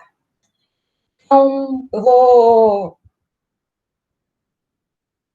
vou partir já para o próprio texto, né? Então, vamos lá. Muitas das coisas já foram ditas aqui, e assim, eu vou falar rapidamente para não ficar me repetindo também. Concordo com o que foi dito antes, que é preciso situar um pouco, pelo menos, né, fazer uma extensa, dedicar uma extensa parte da tese a isso, mas é preciso situar o estado da arte, da área do ensino de matemática, da educação no campo, da educação diferenciada, que foi uma coisa que eu não ouvi falar muito aqui, mas que no caso do Amazonas tem um peso importantíssimo, visto que eu acho que nos últimos 20 anos houve uma discussão muito importante sobre a educação diferenciada. Né? Ela estava muito dirigida a grupos indígenas, um pouco a povos e comunidades tradicionais, mas, na verdade, a gente não pode ignorar, na verdade, que pensar uma educação que a gente chama, né, decolonial, né, uma educação, né, que respeite as diferenças culturais, ela foi uma discussão que foi muito intensa no Amazonas. Né? Ainda que você possa dizer, ela não estava envolvendo diretamente as comunidades ribeirinhas, estavam mais tratando das comunidades indígenas, mas eu acho que é uma discussão muito importante, na qual sempre se pensou, né, em abranger outras comunidades, visto que, na verdade, comunidades indígenas, a gente sabe que as comunidades ribeirinhas, elas estão, né, de alguma maneira, elas têm muito, né, de indígena também, é uma relação intensa com comunidades indígenas, então acho que é bem importante você trazer para o texto, obviamente que não é o seu objeto de análise, mas o Amazonas discutiu muito educação diferenciada, né? E que educação diferenciada era essa? Ou, pelo menos, que educação diferenciada era essa em relação ao ensino da matemática? Eu acho que o texto ficaria muito rico se, na verdade, isso fosse trazido, né? Você não se prendesse tanto ao objeto, né? Comunidades ribeirinhas e começasse a pensar em educação, uma outra educação estava sendo proposta ao longo desse tempo todo, né? Com muita dificuldade, com problemas grandes para empacar, né? Eu diria assim, né? Dentro de uma perspectiva de educação, eu acho que assim, tão universalista no Amazonas, mas eu acho que é um debate importante retomar um debate sobre educação diferenciada no cerne do seu objeto de pesquisa, né? Ele existe, é importante, e principalmente as próprias comunidades participaram desse debate, muitas vezes. Eu lembro de várias vezes estar acompanhando isso, tinha muitos alunos na aula que, enfim, por serem professores, estavam participando, né, de debates desse tipo. Eu acho importante que, em algum momento na tese, você, pelo menos, se refira a esse debate da educação diferenciada no Amazonas, né, ao menos. Não na Amazônia, mas, pelo menos, no Amazonas, tem um caráter particular e muito especial, com muita gente envolvida, inclusive de outras universidades do país. Enfim, bom, outra questão que foi levantada aqui, vou falar rapidamente, é o problema de escalas de análise, né? Assim como o Roger, eu fiquei um pouco confusa, na verdade, qual era o objeto central do teu trabalho, visto que ele apontava em muitas direções, né? O Roger acabou de falar, agora já não é mais uma discussão com a Lúcia, né? Vira uma discussão com a banca, quando você é o terceiro a falar, na verdade, de alguma maneira, você já está levando em consideração o que os colegas falaram também. Então, aqui eu já menciono os colegas que vieram anteriormente. Então, eu acho que o conceito de identidade, ele em alguns momentos, ele me aparece mais como um problema do que uma solução, né? Por exemplo, a situação profissional dos professores, ela necessariamente exige a constituição de uma identidade? Para mim, isso aí não é uma coisa que está decidida, né? Isso aí é uma pergunta que o próprio trabalho faz, porque eu não vejo dessa maneira, né? Às vezes eu acho que tem uma confusão muito grande, né, em pensar o que é um professor de Manaus e o que é um professor das áreas rurais do Amazonas, né? Eu acho que a ideia de ser professor na cidade, ela tem uma concepção muito diferente do que é ser professor do interior, que muitas vezes, na verdade, não é encarado como profissão, mas, na verdade, como uma possibilidade, uma melhor possibilidade dentro de um campo de possíveis, né?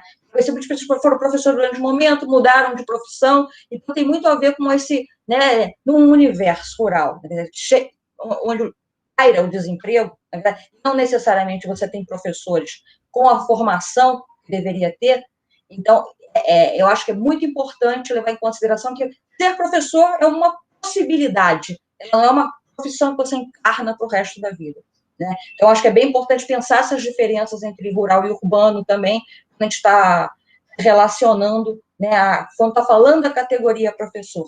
Por isso, falar de uma identidade de professor, quando se trata de comunidades ribeirinhas, me parece mais problemático do que está colocado aqui no texto. Já apontaria um pouco para você pensar sobre essa categoria, se a ideia de identidade realmente ela persistir no trabalho. Aqui o Roger indicou a ideia de produção de subjetividade, que assim, eu acho que é uma boa aposta, né? Muito mais na linha do Foucault, Deleuze, Guattari, né, de pensar dessa maneira, em vez da categoria identidade. Eu particularmente usei, inclusive, meu trabalho de mestrado, doutorado, falei muito mais na produção de subjetividade. Eu acho que pode ser uma boa aposta teórica, né? E você não ficar aprisionada por um conceito de identidade. Outra questão que foi mencionada aqui foi do método, né, em relação à cartografia, né? Eu acho que aqui uma coisa que é importante, e aqui alguém que participou de muitas cartografias, né, durante muito tempo, esse tempo todo que eu fiquei no Amazonas, eu participei do projeto Nova Cartografia Social e fiz muitas cartografias, né, com comunidades ribeirinhas. Acho que aqui e vi muitos alunos, né, do mestrado e do doutorado também utilizando como uma ferramenta, né, de trabalho dentro dos suas dissertações e teses.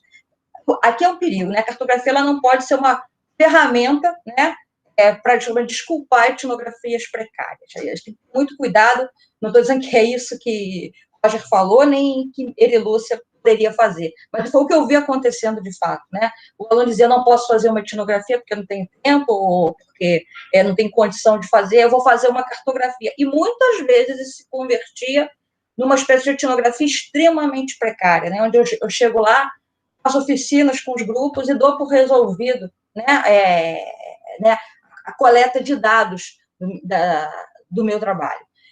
Eu acho que é muito cuidado com isso, né? Porque muitas vezes isso não funciona nada bem. Em geral, as melhores cartografias, né, o uso da cartografia, ele é muito melhor quando acompanhado de um esforço muito grande de situar socialmente agentes e comunidades, né?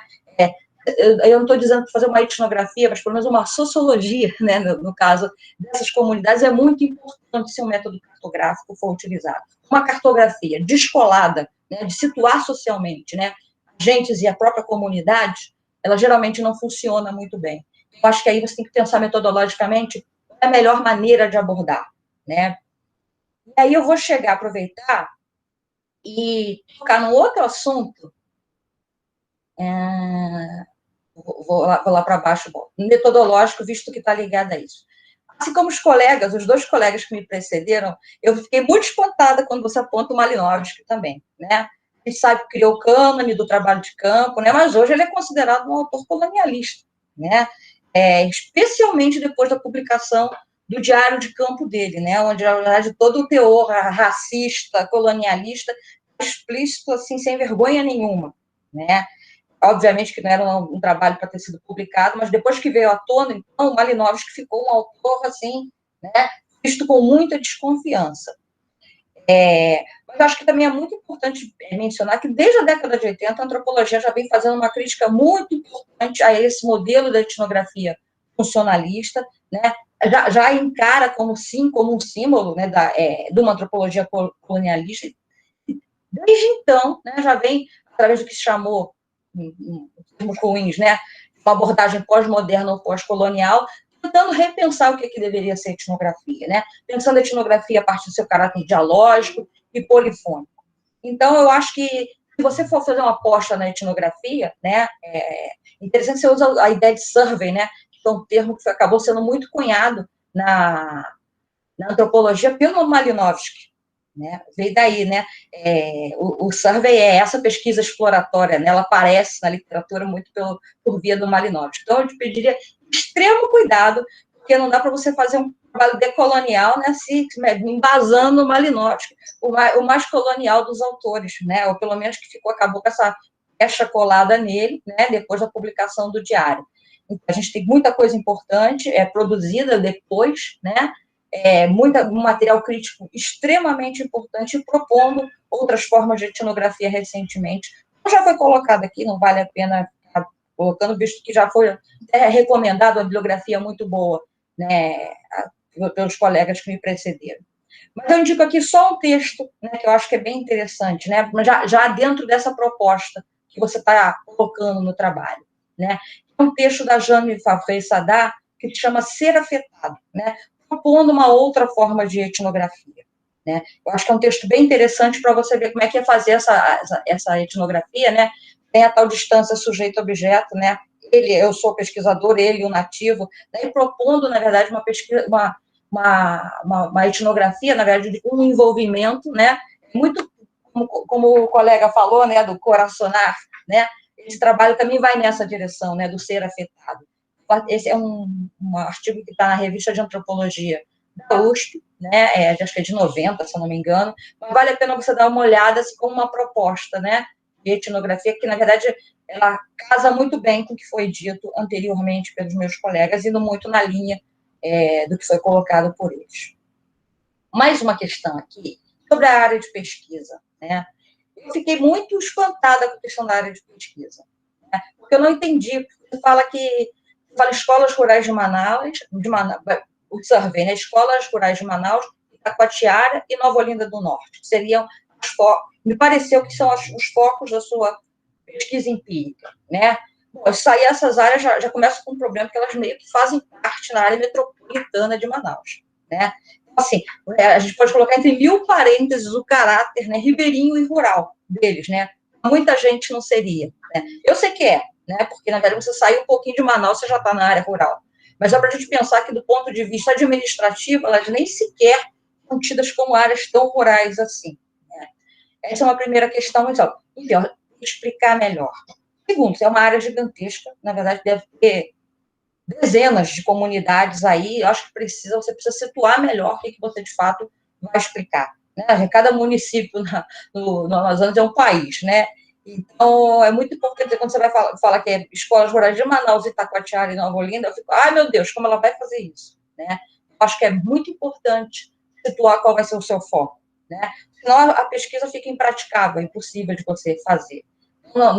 No próximo projeto, na verdade, você está com tudo muito mais bem elaborado, eu acho que é bom que você já traga isso melhor resolvido em termos, na verdade, de aonde a pesquisa, de fato, será realizada. E por que também, né? Vai escolher qualquer lugar, né? Por que esses lugares são importantes para pensar esse objeto de pesquisa? Então, o parâmetro de escolha das áreas de foco, elas têm que ser parâmetros de casos que iluminem a situação que você está trabalhando. Não qualquer lugar da área rural é a mesma coisa. Não é. A gente sabe que não é. Trabalhar nessa região que você está propondo aqui, trabalhar na região que eu trabalho, que é no Rio Purus, é completamente diferente. Está tudo dentro do lugar, né, da área rural. Mas são realidades completamente distintas, né? Que sofrem pressões completamente distintas também. Tá? Acho que é bem importante você colocar isso. Outra questão aqui, que eu acho que é interessantíssima, não vi mencionada no seu trabalho, mas eu acho que tem que entrar. Né? A escola no Amazonas não é uma escola que começa com o Estado, com o poder público, né? Eu diria que é uma escola que começa com a igreja. Né? Ela chega na Amazônia com a igreja. Né? Pensando aqui que a própria Igreja Católica ela esquadrinhou, né, o Amazonas todo tem áreas, cada área é de domínio de uma ordem religiosa. Desde o início do século XX é assim, e isso é muito forte. Né? Por exemplo, o Rio Negro é uma área que foi dominada por muito tempo, né, pelos salesianos. E, na verdade, quem eram os donos das escolas eram os salesianos. Eles propunham um determinado modelo de escola. Né? Então, isso tem efeitos importantíssimos até hoje, porque esse modelo de escola, ele ainda está, digamos assim, ele é muito forte, muito enraizado em determinadas regiões. Alto Solimões, por exemplo, né? Por exemplo, quando eu falei do Alto Rio Negro, a escola salesiana, então é uma escola italiano com determinadas características. Alto Solimões, domínio dos espiritanos, né?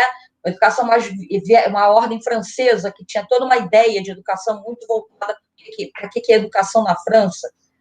Um exemplo, Sul do Amazonas, agostinianos recoletos, espanhóis, outro modelo. E só para gente dizer, isso não é uma coisa que ficou no passado. Né? Na área que eu trabalho, Sul do Amazonas, os agostinianos recoletos estão lá até hoje. Na verdade, tem escola lá até hoje. Na verdade, inclusive, tem a escola que é considerada a melhor escola do município até hoje. Ou seja, a igreja ainda tem uma força importantíssima no Amazonas, na escolarização do Amazonas. Né? É tão importante que eu já tive a oportunidade de ir em reuniões do movimento indígena, e ter os indígenas, assim, meio falando assim, indígenas que não eram de fora do Alto Rio Negro, falando para os indígenas do Alto Rio Negro. Vocês tiveram muita sorte de ter, né, uma escola controlada pelos salesianos. Tá vendo? Eles deram uma ótima educação para vocês e vocês hoje estão todos na universidade se formando e se tornando advogados. Só para a gente perceber que isso, inclusive, é considerado como, né, identidade de determinadas áreas. A identidade não é só cultural, mas é uma identidade que, na verdade, se somou a um processo de escolarização e, na verdade, determinou a feição de determinadas regiões muito grandes no Amazonas, na verdade, as ordens religiosas, né? E tem uma importância muito grande entre os grupos que se sobressaem hoje, né? Como grupos educados e que estão dentro da universidade, né? E outros que não, porque o caso da minha área, os agostinianos recoletos eram meio fraquinhos, né? Assim, em termos das exigências de escolarização, e isso acabou redundando com muito menos pessoas, grupos daquela região dentro das universidades, por exemplo. Então, acho que a escola é um fator fundamental. Né? A escola criou um padrão, né, de qualidade escolar, e da onde vem, eu acho que muito que você vai perceber sobre o ensino de matemática e tudo, muito relacionado ainda a um padrão que foi imposto anteriormente, desde o início do século XX, por determinados grupos religiosos e suas concepções do que é a escola também. Bom, aí agora eu já entro no seu tema, né? Você fala em apostar numa perspectiva fundada na decolonialidade. Bom, eu acho que assim tem que muitas coisas para serem definidas. Eu acho que esse termo está muito naturalizado no seu texto, né, do ponto de vista que a decolonialidade não é um fato, né? Na verdade, ela é uma construção. E você tem que mostrar de que forma essa colonialidade está construída. A primeira pergunta que eu faço: quem é colonizado nesse universo, né? Quando eu leio seu trabalho, a impressão que a gente tem é que o professor de matemática é extremamente colonizado. Né? O teu próprio relato, Lúcia, quando você mostra, né, do encontro com os professores, né, e pergunta para eles o que eles poderiam aportar numa discussão do modelo, né, do ensino de matemática, e eles mesmos valorizam, né, o cotidiano deles em sala de aula, né, como se naquilo não tivesse, na verdade, saber nenhum a aportar a um projeto de educação. Eu acho que o teu próprio relato da sua trajetória, ele já aponta, né, um colonialismo enorme, quando os próprios professores acham que a experiência deles não vale nada. Né? A gente vê em outras regiões do país, na verdade, essa experiência sendo super utilizada, valorizada e utilizada na construção de novos projetos de educação.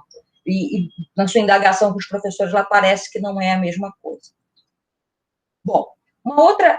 No meio do texto, você já entra no outro tema que eu acho importantíssimo, que deve entrar, mas assim, é a questão de que tipo de peso, né, sendo colocado. Né? Você fala da matemática abstrata, é universalista, tal qual ela é ensinada. Né? E aí eu acho que aqui seria importante a gente pensar, em algum momento no texto, é importante que você faça essa discussão, né? Ainda que ela esteja restrita, né, a uma parte, mas precisa dar conta disso, visto que o seu objeto, né, tocando na questão da colonialidade. Então, acho que é fundamental, primeiro, né, discutir esse imperativo, né, da matemática, né, desse modelo de matemática extremamente abstrata, que geralmente vai para a escola, né, é aquela que vai parar lá na sala de aula. E trazendo para o texto também um debate sobre o que é a ciência do concreto e o que é a ciência do abstrato. Né? E o Lévi-Strauss fez isso lá no Pensamento Selvagem.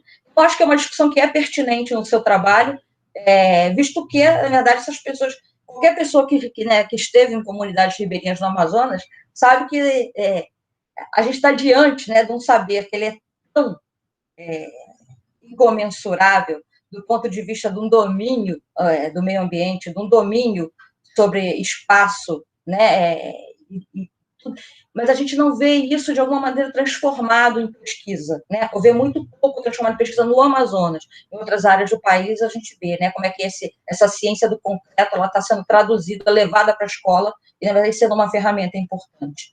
Eu acho que é muito importante pensar esse conhecimento está lá, mas ele não é considerado um conhecimento legítimo pelos próprios professores, muitas vezes. Né? Eu acho importante trazer isso. E aí eu acho que seria muito bem-vindo o Lévi-Strauss aí, né, refletido sobre o que é essa ciência do concreto, se ela deve ser se ela é de fato pesquisada e reconhecida, que é um conhecimento sofisticado e rigorosíssimo. Desde a década de 60 a gente já tem produção antropológica demonstrando claramente isso. Né? Essa ciência concreta está amplamente utilizada em todos os âmbitos dentro do mundo amazônico. E aí, de alguma maneira, eu acho que é central pensar no teu trabalho esse universalismo hegemônico, né? E pensar saberes contra-hegemônicos também, levando em consideração essa ciência do concreto. Tá?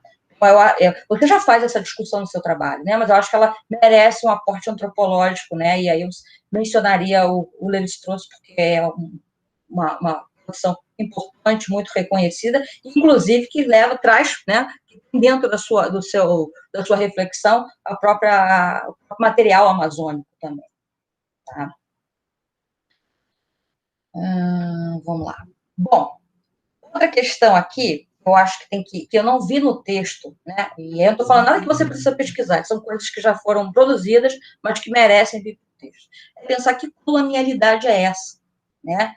Eu acho que é preciso, no trabalho, ter uma discussão sobre os esquemas interpretativos da Amazônia. Né? O Alfredo Wagner já falou disso, né, do biologismo, do geografismo e do dualismo. Né? Então, tem um texto aqui que eu acho que é importante você colocar, que é a Antropologia dos Arquivos da Amazônia, mostrando, na verdade, como é que determinados esquemas interpretativos dominaram a vida intelectual e toda e qualquer interpretação sobre a Amazônia, né? Isso precisa estar no texto. A gente está falando de uma região que é extremamente... sobre a qual recai um olhar extremamente colonizado. Não é a mesma coisa que você pegar outra região do país, né? Você tem um acúmulo de produção, na verdade, que confinou a Amazônia dentro de um determinado ponto de vista. E o Alfredo Wagner, nesse texto, traz o conceito de arquivo, né? Lá na Arqueologia do Saber, do Foucault, né? Eu acho que ele seria muito bem-vindo para pensar, né? Porque muito do que é pensado para a educação na Amazônia está atrelado a vários conceitos. A Amazônia é um vazio geográfico, que tem uma natureza indomável, que tem um culturalismo que atribui uma natureza cultural para a Amazônica, que, de alguma maneira, às vezes muito mal interpretada, é levada para a educação de uma maneira muito simplista também. Acho que é importante fazer um pouquinho dos esquemas interpretativos da Amazônia para o teu texto. Isso está resolvido, é só pegar uma literatura, mencionei aqui, mas há muito mais, né? Essa que me veio aqui à cabeça, num primeiro momento. E, Lúcia, se você realmente continuar, né, mantiver essa coisa da formação dos professores, é preciso falar um pouco mais sobre o campo da formação desses professores, né? Exige um exame da profissionalização nas universidades amazônicas. Que educação é essa que está sendo passada a esses professores? E eu acho que aqui a coisa se sofisticou muito nos últimos tempos, né? Porque as universidades públicas se interiorizaram, né? E interiorizadas, sobretudo, voltadas para a formação dos professores. Uma revolução educacional no Amazonas nos últimos 20 anos que não é negligenciável do ponto de vista da gente pensar que tipo de professor está sendo formado, né, a partir desse enorme movimento de interiorização da educação. Tá? Aqui eu acho que é importante a gente lembrar também, eu como fui pesquisadora da Amazônia, lembro que a FAPEAM, né, a gente tem uma instituição de fomento importante, que hoje não está tão, né, assim, importante, né, como era. Mas a FAPEAM era uma instituição que tinha recursos enormes para pesquisa, né? Desculpa, durante o tempo que eu fiquei lá, a gente não precisou fazer pesquisa e não tinha dinheiro quem não queria, porque, na verdade, o recurso existia, né, e o recurso era muito grande. Eu fico pensando, nesse período todo, onde houve um recurso gigantesco para investir em pesquisa, que tipo de pesquisa foi feita nessa área que você está tratando?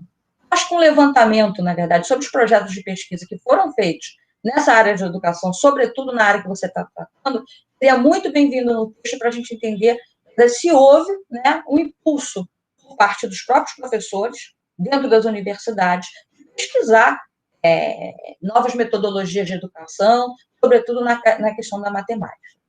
Tá? E acho que é importante também que, no caso da UFAM, teve uma virada geracional. A tua formação, né, os teus professores, são muito diferentes dos professores que a UFAM tem hoje. Né? Houve muito concurso, né? A UEA foi completamente renovada, visto que houve um processo muito intenso de formação de mestres e doutores. Eu falo pelos meus próprios alunos, os alunos que eu ensinei hoje são professores na UFAM, na UEA, no interior, no IFAM, enfim, a gente tem uma universidade hoje que é muito diferente, né? E provavelmente, na verdade, ensinando também coisas diferentes, ou pelo menos alterando o que foi ensinado, tal qual eles aprenderam quando estiveram na universidade. Eu acho que vale a pena entrevistar professores e saber quem é esse campo da educação hoje, dentro do Amazonas. Tá? Bom, parto agora porque eu falei sobre dimensão política. Né? Você sabe muito bem, né? Todo mundo sabe, isso não acontece só no Amazonas, obviamente, né? Mas o campo de educação, especialmente nas áreas rurais, é um campo muito movido por interesses políticos. Né? Muito recurso envolvido, né? Esse recurso, na verdade, a distribuição de cargos entre aliados políticos na área da educação é uma coisa que a gente sabe que acontece, né? O cargo de professor, ele está no mercado de votos, né? Então, assim, isso influencia profundamente em quem vai se tornar professor no Amazonas, né? Todas essas, digamos assim, essa arena política, né? E esse campo dos apoios políticos. Muitas vezes a gente vai ver lá a formação não tem tanta importância assim, visto que acaba interferindo são os apoios políticos. Claro que isso aí seria uma outra tese, tenho plena consciência disso, mas não dá para não mencionar isso, porque o campo da educação está muito permeado, na verdade, por essas vinculações políticas, né, que, na verdade, colocam professores em determinados locais, né, sobretudo boa parte dos professores que eu verifiquei, quando eu fiz meus trabalhos de campo, dentro das comunidades ribeirinhas, eles estavam muito vinculados a políticos da região, né, e foram parar lá por conta, né, de apoios políticos também. Acho que é bem importante mencionar como é que isso vai interferindo também no campo da educação. Bom, outra questão, a identidade do professor, como eu falei, ela é muito diferente na capital e no interior. Ser professor no interior, na verdade, inclusive é um bom emprego, né? Você está precarizado, né, na cidade, no caso, o interior é um dos melhores empregos que tem, né? Então, só para a gente pensar que o professor tem valores muito diferentes no Amazonas, dependendo do lugar onde eles estão, né? Então, obviamente que a precariedade é enorme, os professores, enfim, quem acompanha lá sabe que você larga o professor lá e só vai buscar o professor dali a 15 dias, ele geralmente não mora naquela comunidade, mora na sede municipal, às vezes ele tem que ficar lá muito mais tempo do que queria, porque não tem gasolina para buscar o professor, é uma situação muito dramática dos professores lá, mas a gente não pode dizer que o professor não é uma pessoa, né, respeitada no interior e que esse não é um emprego desejado por muitas pessoas, né? As comunidades lutam, inclusive, para indicar seus professores, né? Elas querem que sejam pessoas da comunidade. No caso das comunidades indígenas, a luta é muito intensa para que os professores sejam os professores indígenas. Então, eu acho que essa dimensão precisa ser considerada no seu trabalho também. Tá? Bom, por fim, já no finalzinho, já estou chegando lá, a ideia da identidade ribeirinha, colocada já pelos meus colegas, e a gente que esteve, né, muito tempo lá, sabe que o conceito de ribeirinha é um conceito muito problemático do ponto de vista teórico, né, visto que ele não é uma categoria de autodefinição. Dificilmente você vai ver alguém se autodefinindo como ribeirinho, né? Ela é muito uma categoria imputada, né, uma categoria de ordem geográfica, né, designada de fora para dentro. Então, é uma categoria de administração de Estado também, né? Ela é tão problemática, como fala o meu colega aqui, quanto a categoria caboclo, né? E, pelo menos no Amazonas, é um outro nome usado socialmente para designar o índio, né? Então, chama o índio de índio, chama o índio de caboclo, dentro do Amazonas, né? Enfim, é como se falar índio fosse um termo meio agressivo, todo mundo se refere ao indígena como um caboclo, né? Só para a gente pensar, como é que é uma categoria difícil e complicada, né? Para você operar, né, teoricamente, numa tese, né? Pelo menos se operar, você vai ter que colocar com todas as ressalvas possíveis e explicando o quão problemática ela é, tá? Em geral, o que eu vi nas comunidades é que grupos não indígenas se autorreferem muito mais pelas suas categorias de trabalho, né? Eles se autodenominam agricultores, extrativistas, piaçabeiros, peconheiros, raramente como ribeirinhos, né? E lembrando aqui que a categoria ribeirinho também é uma categoria que se multiplicou muito, no caso do Amazonas, né, a Igreja Católica, né, que, na verdade, queria, na década de 80, lançar um grande movimento, né, de populações ribeirinhas, né. Até hoje, né, se tenta fazer encontros e uma mobilização dos ribeirinhos, e isso nunca pegou, né, porque visto que as categorias não se autodefinem como ribeirinhos. Obviamente que há uma certa antropologia, né, uma certa antropologia que é muito associada à biologia, que utiliza essa categoria, né, não estou dizendo que ela não exista, mas ela é vista com muita resistência dentro da própria antropologia, por não ser uma categoria de autodefinição. Então, acho que use ela se você quiser, mas eu acho que é preciso, né, dar todas essas explicações. Bom, então, eu vou parar por aqui, teria mais coisas, mas eu não quero me repetir também. Eu queria agradecer muito participando aqui, já estou aprendendo muito com os colegas. A Erilúcia foi minha aluna, né? Conheci a Erilúcia no Amazonas, depois voltei a encontrar a Erilúcia no CPDA, num curso de teoria antropológica. Eu sei que é uma pessoa assim, que traz um aporte incrível de experiências do Amazonas, assim, ela conhece muito bem o que faz, né? Assim, é sempre um enorme prazer quando ela estava na minha sala de aula. E aqui você fala do Amazonas, as pessoas olham como se fosse um outro planeta, né? E quando ela estava na minha sala de aula, era uma beleza, né? Porque eu estava falando com alguém que entendia tudo, né? entendia, localizava, mesmo nas discussões teóricas mais abstratas sobre identidade, a Lúcia sabia exatamente de que situação estava falando, né? Então, assim, é muito bem-vindo, eu acho que é importantíssimo ter alguém de lá fazendo um trabalho como esse, né? É claro que é difícil, e fazer qualquer coisa num universo que é tão complexo como esse, traz enormes desafios. Acho que tudo que a gente está falando aqui é tentando minimamente dar conta do que é o desafio de fazer um trabalho sobre professores num universo gigantesco, né? Enfim, a gente que está no Amazonas fala assim, olha, quantos dias leva para chegar na comunidade? 3 dias de barco, né? Assim, a locomoção é assim, são quantos dias você leva para chegar nos lugares? É com esse nível de dificuldade que os professores lá estão lidando, né? E no momento atual de extrema precariedade, né? Eu não sei, pelo menos no tempo que eu estive lá, nunca foi tão difícil ser professor no Amazonas quanto agora, né? Visto que coisas básicas não existem, né? Do salário à gasolina para se movimentar, né? O inflamável, como chamam lá, o inflamável para se movimentar de um lugar para outro. Então, eu acho que é muito bem-vindo o seu trabalho, eu vou esperar ansiosamente para lê-lo. Eu paro por aqui.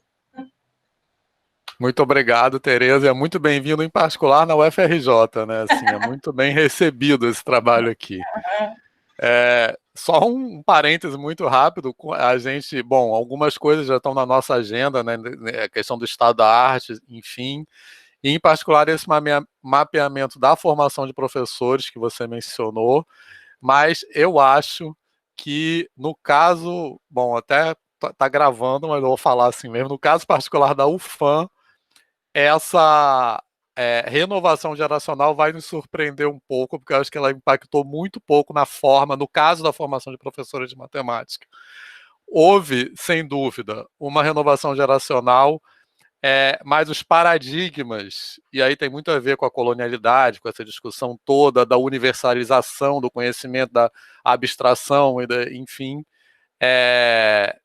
eu acho que a gente vai olhar, vai concluir que essa mudança geracional se deu, mas em termos de paradigma teve pouco impacto. No caso da UFAM eu tenho essa sensação, assim, falando de experiência própria, sem nenhum rigor, mas enfim. Depois a gente conversa mais sobre isso. Lúcia quer falar? Mas não ter mudado já é um dado importante da pesquisa. Não, sem dúvida. Eu acho que tem que fazer, obviamente, isso é um componente indispensável da pesquisa. Eu estou antecipando o meu palpite do que eu acho que a gente vai olhar, vai ver. Com certeza, porque tem a UFAM e surgiu até depois da minha formação, a UEA e o IFAM e as instituições particulares. Mas eu quero agradecer muito, Tereza, pelo seu aceite, assim como eu agradeci os professores João e Roger, e também, de novo, já agradeço antecipadamente o professor Amilcar, muito legal. Algumas posições que tanto o professor Roger, a professora Tereza e o professor João colocaram, eu vi que o professor Amilcar foi concordando, então acho melhor só falar no final, a gente vai, que provavelmente eu vou ouvir também, agora do professor Amilcar, e aí a gente conversa no final. Eu queria pedir 2 minutos para ir ao banheiro. Pode ser? 2 minutinhos? Já retorno. Então vou aproveitar também. Então vou pegar uma água.